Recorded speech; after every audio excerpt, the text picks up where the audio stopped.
আসলে অনেক সাধনার পরে ট্রেন চলে আসতে আমাদের ট্রেনটা নষ্ট হয়েছিল। আজকে যাচ্ছি হচ্ছে আমরা টাঙ্গাইল থেকে ঢাকা, আর এটাই হচ্ছে আমাদের ব্লগের ফার্স্ট ট্রেন জার্নি আপনাদেরকে দেখাবো।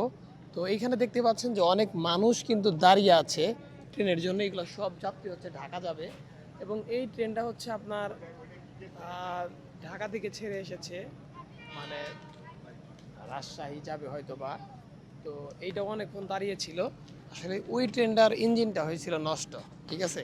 তো আমাদের ট্রেন যাত্রা আজকে আপনাদেরকে দেখাবো। আমাদের ঢাকা যাইতে যাইতে অনেক সুন্দর সুন্দর লোকেশন আছে, সেগুলোও দেখানোর চেষ্টা করব। তো চলেন যাওয়া যাক। এটাই সেই আমাদের আজকের ট্রেন, যার জন্য এত মানুষের অপেক্ষা। আইরে ট্রেন,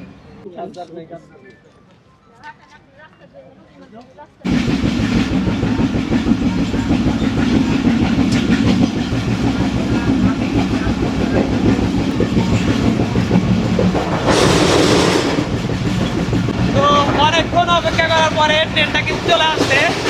আর ট্রেনটা নষ্ট হয়েছিল কিসেরে? নষ্ট হয়েছিল টাঙ্গাইল দিয়ে ঘুরছেন, অনেকক্ষণ লেট করছে। প্রায় ট্রেন ছাড়ার আধা ঘন্টা পরে আসছে, হয়তো আজকে অফিসে যাইতে একটু লেট হবে। তারপরে অল্পতেই পাচ্ছি, কারণ টিকিট কাটা আছে। এখান থেকে আবার শহরে যাইতে বাস ধরতে মানে জ্যাম ট্যাম হয়তো এটা অফিসে ট্রেনিং এর জন্য যাচ্ছি, ট্রেনিংটা হয়তো না হইতে পারতাম, করতে পারতে, এই জন্যই বেশি ভালো লাগতেছে।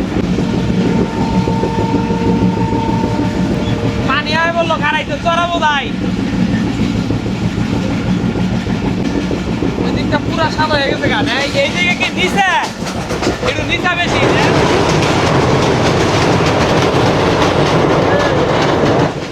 একবারে রাস্তা বলা হয়ে গেছে গা পানি আয়। দাদা কুমারি কোন জায়গায়? হ্যাঁ, যমুনা। আচ্ছা, পাপকন কত করে এনে? 10 টাকা।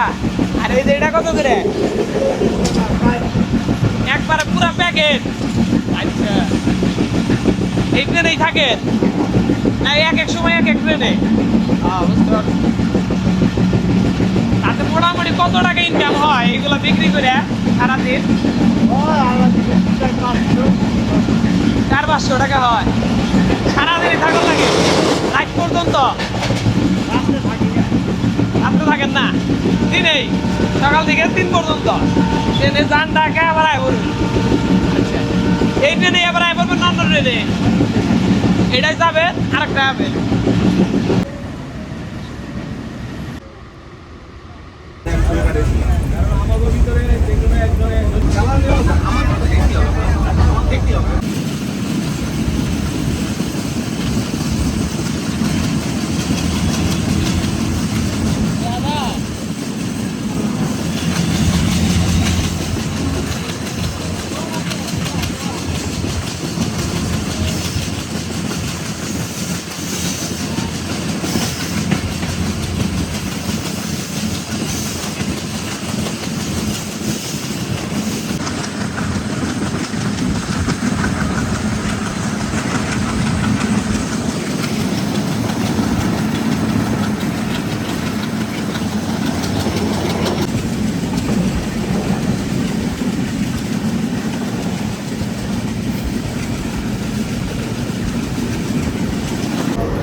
কমলাপুর স্টেশনে, এটা হচ্ছে বাংলাদেশের সব থেকে বড় ট্রেন স্টেশন, ঠিক আছে।